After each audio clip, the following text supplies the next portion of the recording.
नमस्कार। केरल से एक थोड़ी चिंताजनक खबर आ रही है। वहाँ पेंशन पाने वाले बुजुर्गों को निशाना बनाया जा रहा है एक ऑनलाइन फ्रॉड में। सोचिए कोई फोन करे और उसे आपकी पेंशन की सारी निजी जानकारी पता हो।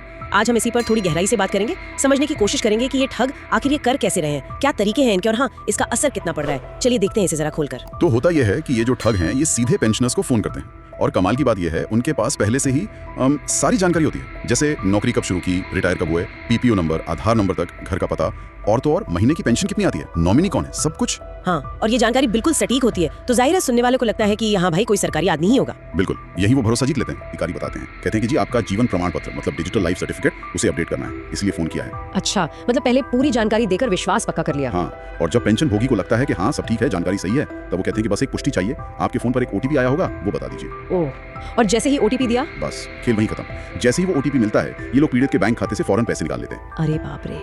और ये बात गांठ बांध लेनी चाहिए कि कोई भी सरकारी विभाग, खासकर पेंशन निदेशालय, कभी भी फोन पर जीवन प्रमाण पत्र अपडेट करने के लिए नहीं कहता और ओटीपी तो कभी नहीं मांगता। निदेशालय ने चेतावनी भी दी है शायद। हाँ बिल्कुल, उन्होंने साफ कहा है कि ऐसी कॉल से एकदम सावधान रहें। लेकिन ये सवाल तो मन में आता ही है कि पेंशन भोगियों की इतनी सारी निजी जानकारी आखिर इन ठगों के हाथ लगी कैसे, इस पर कुछ पता चला? हाँ, ये बहुत बड़ा सवाल है और मतलब चिंता की बात भी।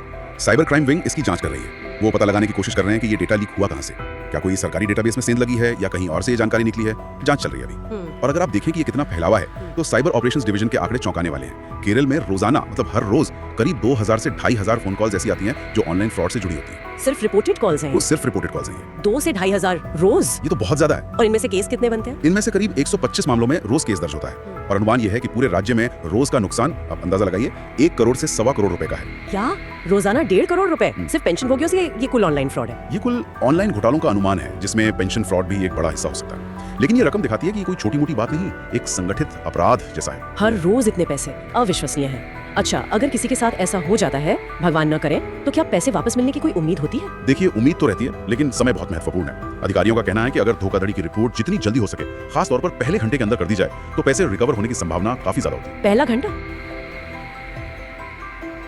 ओके। हाँ, इसके लिए एक टोल फ्री हेल्पलाइन भी है 1930। इस नंबर पर तुरंत शिकायत करनी चाहिए। जितनी देर करेंगे पैसा वापस मिलना उतना ही मुश्किल होता जाता है। तो तुरंत एक्शन लेना है। 1930 ये नंबर जरूरी है? बिल्कुल। तो सार यही है कि ये ठग पहले से लीक हुई व्यक्तिगत जानकारी का इस्तेमाल करते हैं, भरोसा बनाते हैं और फिर एक ओटीपी के जरिए आपका खाता साफ कर देते हैं। और अगर हम इसे थोड़ा बड़े पैमाने पर देखें तो ये हमारी मतलब सरकारी डेटाबेस की सुरक्षा पर, लोगों की निजी जानकारी की सेफ्टी पर बहुत गंभीर सवाल खड़े करता है। सही बात है। और अंत में एक सवाल शायद हम सबके सोचने के लिए छोड़ सकते हैं। सिर्फ पेंशन भोगियों को चेतावनी देना शायद काफी नहीं है ना? जब ठग असली डेटा इस्तेमाल कर रहे हैं तो बड़े पैमाने पर डेटा को सुरक्षित कैसे रखा जाए, और जो फोन कॉल्स बिल्कुल असली लगती हैं उन पर भरोसा करने या न करने का क्या पैमाना हो, इसके लिए और क्या किया जा सकता है?